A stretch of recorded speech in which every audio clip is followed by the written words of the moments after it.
Pero ahora sí, nos vamos entonces al plato fuerte, Paola. Hablando de comida, nos vamos a la carne y sobre todo a los precios de la carne, porque esta es una noticia que le interesa a todas las personas, a Sí, todos señora. los que se encargan de cocinar diariamente, y es el anuncio del presidente Gustavo Petro de reabrir ya oficialmente los mataderos. ¿Esto va a impactar en el precio de la carne? ¿De qué manera? Explíquenos, por favor. Pues Andrea, es un decreto que se ha expedido por parte del gobierno nacional, firmado por la ministra de Agricultura Jennifer Mojica, y con el cual, según el presidente Gustavo Petro, se busca bajar el precio de la carne. Este decreto, que ya lo vamos a ver también a continuación en la pantalla para todos los que están conectados a esta hora en Sigue la W Digital, W Radio Colombia, a través de nuestra plataforma de YouTube, pues lo que hace es reabrir los mataderos municipales o plantas de beneficio de autoconsumo en Colombia, que recordemos se cerraron hace ya algunos años porque se estaban pues presentando unas estrictas normas en materia de salubridad que no se estarían cumpliendo allí en estos lugares, y por ende pues se tomó la decisión de cerrarlos. ¿Qué pasa ahora? Que pues muchos expertos están criticando esta reapertura, Andrea, porque lo que dicen es que igual hay un riesgo de contaminación muy importante para la carne por la manipulación de ese alimento por parte de las personas que manejan estos establecimientos. Además, porque el debate se centra en si sí es cierto que se va a bajar el precio de la carne, porque para el gobierno, que ya la ministra de Agricultura nos va a explicar ese tema, pues el tener, digamos, estos lugares más cerca, pues hace que se eviten costos de transporte y por ende baja la carne, pero además se aumenta la oferta y eso también disminuye los precios para los consumidores, que es finalmente pues lo que el gobierno quiere. Pero para los críticos, pues lo que le decía, no es tan así, y además está el riesgo en materia de salubridad. Está con nosotros justamente Andrés Valencia, él es exministro de Agricultura, y le queremos preguntar por estas preocupaciones que ustedes ven frente a o que usted ve, exministro Valencia, frente a este decreto. Muy buenas tardes, bienvenido a Sigue la W. Bueno, muy buenas tardes, un saludo para todos ustedes. En primer lugar, es importante señalar que el origen de este decreto pues, no es nuevo. Digamos, ya en años anteriores se había trabajado en una medida similar. De hecho, cuando nosotros fuimos gobiernos, pedimos el decreto 1975 del 19, que de alguna manera también facilitaba que las plantas de sacrificio que estaban en mora de cumplir los requisitos del 1500 pudieran operar. Desafortunadamente, aquí pasa una cosa, y es que las inversiones que se necesitan para que los plantas de sacrificio o los mataderos puedan operar, pues son importantes. Y un poco el decreto que acaba de expedir el gobierno nacional, si bien busca, digamos, facilitar el proceso de apertura de los mataderos que antes estaban cerrados, pues queda uno con la preocupación de que se quiere facilitar la apertura con el fin de que haya mayor oferta, como usted lo mencionó en su introducción, pero yo creo que se está poniendo en riesgo la salud pública, y eso es de alguna manera, digamos, la preocupación que yo tengo y que he venido exponiendo, que ya había incluso expuesto cuando se expidió el borrador de decreto. ¿Y a nosotros qué nos preocupa? O a mí qué me preocupa, básicamente que, primero, se vuelven voluntarias unas medidas de prevención y de control de riesgos que se llaman las medidas HACCP o de hazard. Al volver voluntarias esas medidas, pues obviamente las plantas de sacrificio no van a ejercer ningún tipo de medida preventiva de riesgo biológico, lo que por supuesto va a aumentar el riesgo en la salud pública, pues porque no va a haber ningún tipo de medida que permita controlar la contaminación, por ejemplo, por bacterias que se pueda generar en un establecimiento de este tipo. También se habla de que... Sí. Exministro, hablemos un poco de de esos riesgos que hay en la salud. ¿A qué se exponen pues las personas que consumen este tipo de carnes cuando no son bien manipuladas por estos mataderos que pues en su momento fueron cerrados justamente por eso, porque algunos no cumplían con esas condiciones sanitarias? ¿Cuáles son esos riesgos, los mayores riesgos que puede enfrentar un ciudadano que consuma este tipo de carnes? Pues sin duda el mayor riesgo es que la carne, digamos, llegue a las mesas de los colombianos contaminada, digamos, una carne que no tenga, digamos, ningún tipo de manejo de frío, de cadena de frío, porque recordemos que uno de los artículos del decreto le permite a los establecimientos no tener la obligación, por lo menos por 12 meses, de hacer la implementación de un sistema total de cadena de frío. ¿Y eso qué quiere decir? Que las canales que salgan de esas plantas de sacrificio o la carne despostada, como cualquiera que sea la presentación, cuando se vaya a distribuir al consumidor, pues corre el riesgo de que la carne, digamos, por un mal manejo de frío o por la inexistencia de pues se deteriore y no sea apta para el consumo humano, y eso pues por supuesto trae el riesgo de enfermedades en las personas que lo puedan consumir. Esto, pues por supuesto, tiene que tener vigilancia y no es que simplemente se reabran los mataderos o las plantas de autoconsumo y ya y se permita, digamos, la manipulación sin ningún tipo de condiciones de salubridad. Esto seguramente lo tendrán que autorizar autoridades, valga la redundancia, como el INVIMA y otras que pues a la hora de hacer la comercialización de la carne que salga de ahí, pues van a tener que tener un control, ¿no? Seguramente, Paola, eso pues digamos es una obligación, digamos, de las autoridades, no solamente del INVIMA, sino de las secretarías de salud de los municipios donde se quieran reabrir o reaperturar estos establecimientos. Pero digamos que hoy estamos viendo un INVIMA que no tiene una cabeza, estamos viendo un INVIMA que ha tenido, digamos, un problema a la hora de hacer su gestión para, por lo menos, garantizar que no haya escasez de medicamentos en Colombia y ser una entidad, digamos, que ahora se haga cargo de la inspección, vigilancia y control delegada o directamente por parte de ellas en las secretarías de salud. Y digamos que a mí lo que me preocupa es, evidentemente, tiene que haber un control, digamos, lo importante es que ese control se haga efectivo, pero de todas maneras, más allá de los controles, hay un relajamiento en las medidas de control sanitario, por lo que yo acabo de mencionar. Precisamente, exministro, agradeciéndole por haber estado estos minutos aquí con nosotros en Sigue la W, exministro Andrés Valencia, esas preocupaciones que tiene usted y que tienen otras personas en este sector, se las queremos trasladar a la ministra de Agricultura, Jennifer Mojica, para que nos explique además, pues, cómo es que se va a lograr y en cuánto tiempo que baje el precio de la carne con esta medida que se ha establecido por parte del gobierno. Ministra de Agricultura, Jennifer Mojica, gracias por estar aquí en Sigue la W con nosotros y por favor contéstenos esa pregunta: ¿cómo bajaría el precio de la carne y en cuánto tiempo? Y si se puede decir en cuánto valor. Bueno, muy buenas tardes, un saludo muy especial a toda la audiencia, a Paola, a todos los que participan en este análisis. Bueno, yo quería reiterar cuál es el propósito de este decreto.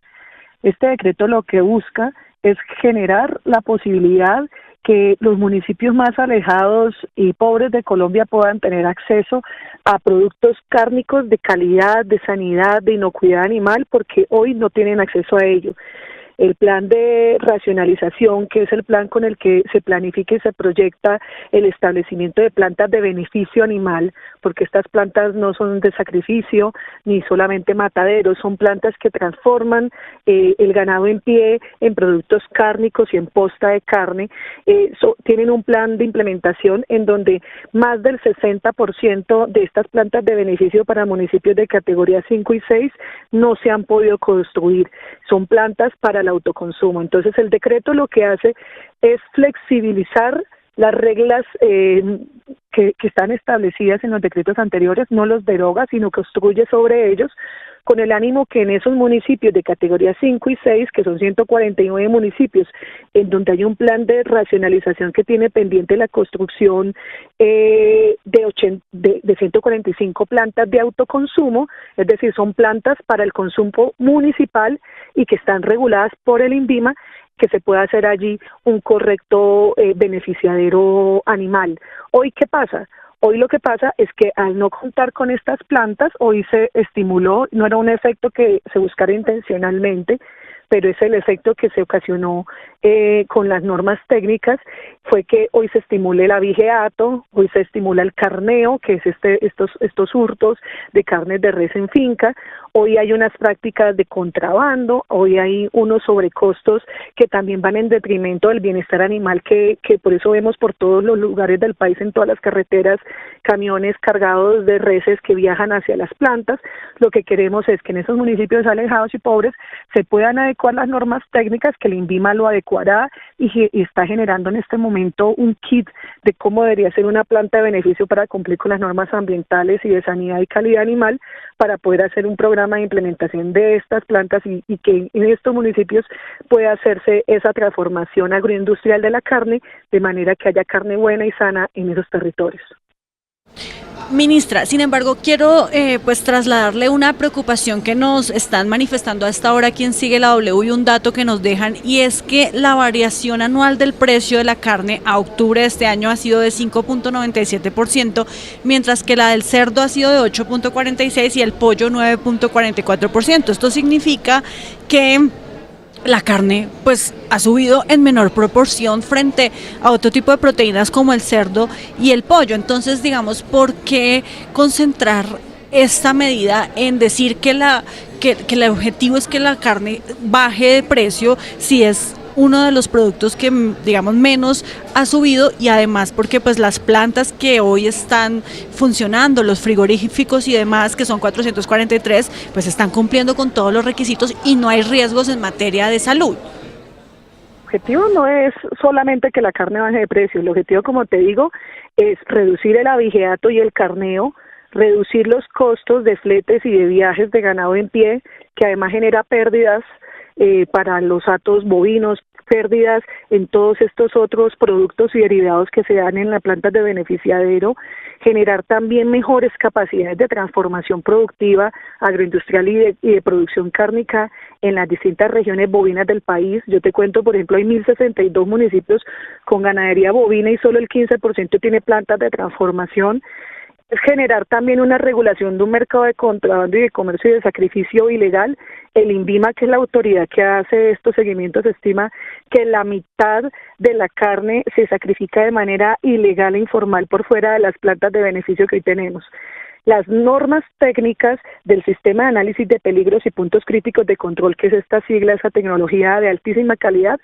sigue vigente y se exige para plantas de sacrificio del orden nacional y las que pueden exportar. O sea, de ninguna manera se ha eliminado, ni se ha sustraído, ni se ha bajado esos estándares. Lo que estamos es generando la posibilidad de mejorar la calidad e inocuidad en plantas de autoconsumo en municipios que son de categoría 5 y 6, o sea, los 249 municipios más pobres del país, para que allá se pueda hacer beneficiario y sacrificio, que las materias primas, los derivados que salen de esas plantas puedan ser aprovechados y que se quede allí en la región para poder mejorar esas condiciones de beneficiario. Disculpe, la interrumpo. ¿El abigeato y el contrabando se disminuyen o se atacan abriendo más mataderos? Es una de las formas, y de hecho otra de los mecanismos que vemos también para garantizar una mejor trazabilidad, por ejemplo, también en comercialización y transformación en posta, que es finalmente una de las políticas de agroindustrialización que queremos estimular. Ese es una medida. Nosotros hemos venido analizando eso, tenemos unas mesas y unas instancias de análisis y de evaluación, y hoy lo que tenemos es una inmensa informalidad y ilegalidad en el sacrificio animal, y queremos regular eso y que las normas de calidad, inocuidad y ambientales puedan llegar a todas las zonas bovinas de Colombia. Sí, ministra, quiero preguntarle y que usted nos haga más énfasis en cómo con el INVIMA se van a resolver los problemas del pasado por los cuales, entre otros, se cerraron los mataderos, porque nos dicen que, pues lo decía el exministro Valencia, que todavía eso no es posible, que lo que se va a hacer es que se genere más riesgos de que la carne que consumen las familias colombianas lleguen a sus mesas, pero con más riesgos en materia de salubridad. Entonces, ¿cómo solucionar muy concretamente los problemas del pasado y que no nos vaya a resultar peor el remedio que la enfermedad?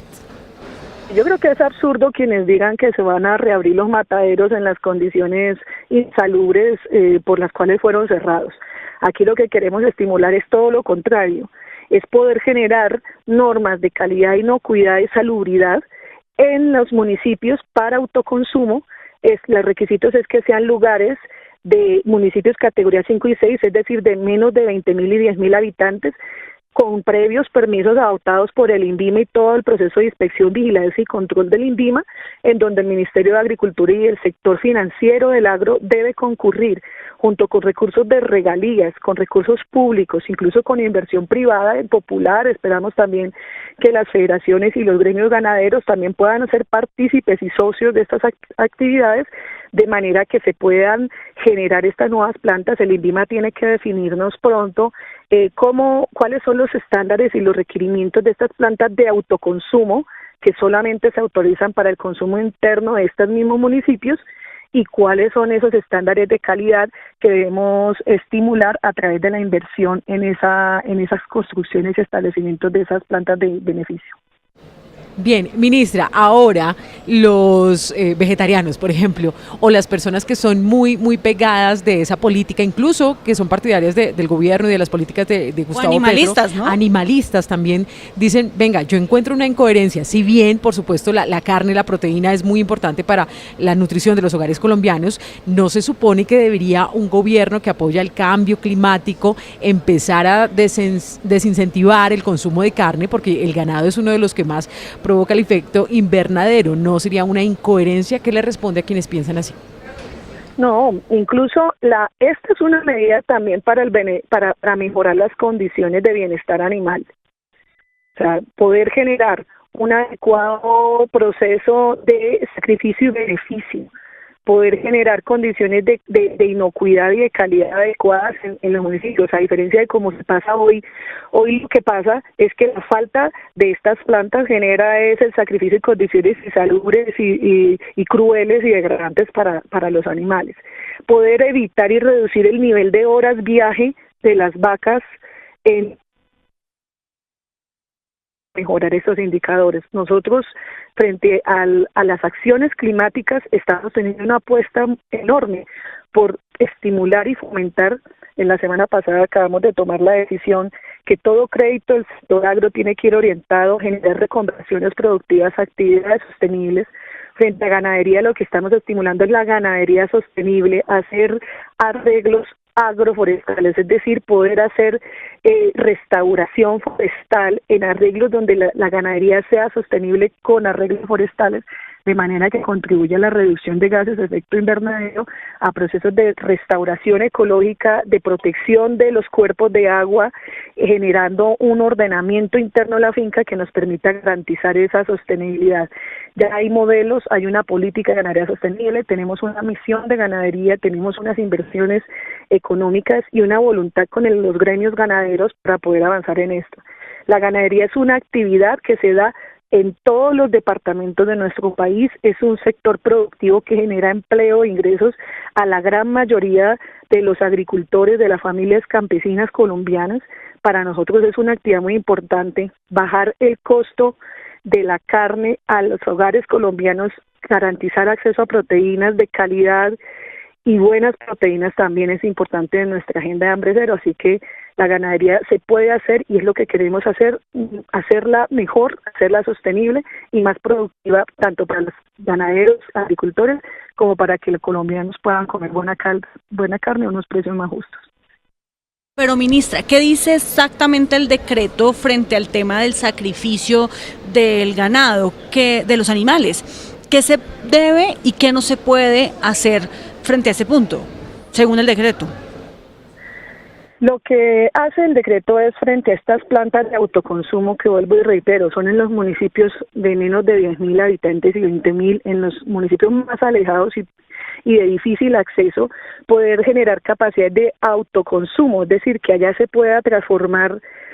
la ganadería bovina en productos cárnicos y en posta de carne y en otros derivados cárnicos en unas condiciones de calidad. Lo que sigue es que el INVIMA tenga que hacer esa flexibilización, cómo se traduce, esa norma técnica de calidad para esas plantas de esas características, cómo se traduce, y tiene que establecernos cuáles son las buenas prácticas, cuál es el manejo, cuáles son los estándares de calidad, qué debería hacerse, no solamente en la construcción de la planta, es también toda la capacitación y habilitación de personal que pueda manipular y hacer estas implementaciones. Por ello es que después de que el INVIMA nos pudiera ayudar a que se pueda implementar ya en la inversión productiva. Claro. Finalmente, ministra, justamente cuéntenos cuáles son esos pasos que siguen ahora ya con la expedición de este decreto. Entendemos que son las autoridades municipales, los entes territoriales los que tendrán que hacer la solicitud para poder abrir uno de estos establecimientos, de estas plantas de autoconsumo y cómo lo deben hacer, ante quién se solicita el permiso, cuáles son como digamos los pasos. Los pasos a seguir es que el INVIMA nos defina cuáles son las normas técnicas de calidad, inocuidad y los estándares de estas plantas de autoconsumo, que nos defina también, que va a definirnos el kit, llamamos, de qué es la dotación y las condiciones de infraestructuras y de equipamientos que deben tener para nosotros desde agricultura y desde las líneas de crédito Finagro poder destinar y crear un producto financiero subsidiado, que lo haremos porque para nosotros esto se traduce en capacidades de agroindustrialización y transformación y agregación de valor de materias primas a la cadena bovina, para que las ganancias se queden y se repartan también en territorio con las comunidades y los productores, y poder generar esos procesos de convocatoria. Ya tenemos una ruta trazada que está en el plan de racionalización. Este plan que se ha venido construyendo en los últimos años, lo definen los gobernadores, las gobernaciones. Probablemente vamos a tener que reevaluar con las nuevas administraciones en dónde hay mayores prioridades y definir esquemas de cofinanciación. Yo creo que estas apuestas son apuestas importantes, donde debe concurrir nación y territorio, alcaldías municipales son las autoridades, pero donde gobernaciones, gobierno nacional, las líneas de crédito subsidiadas para el agro, y en donde con la autoridad de calidad que es el INVIMA podamos hacer unas intervenciones adecuadas que garanticen cumplir la finalidad de este decreto. Bueno, pues muchísimas gracias, ministra. Vamos a estar muy pendientes entonces de todos estos procesos que vienen ahora con la expedición de este decreto, con el que se espera, ya lo decíamos, que baje el precio de la carne, pero que también se hagan procesos de agroindustrialización en el país, en diferentes comunidades, en esos municipios más apartados, que sin duda pues esto les permitirá un desarrollo. Gracias, ministra. Gracias a ustedes, un saludo muy especial. Gracias, Paola. Quedamos pendientes de esa tarea pendiente del INVIMA.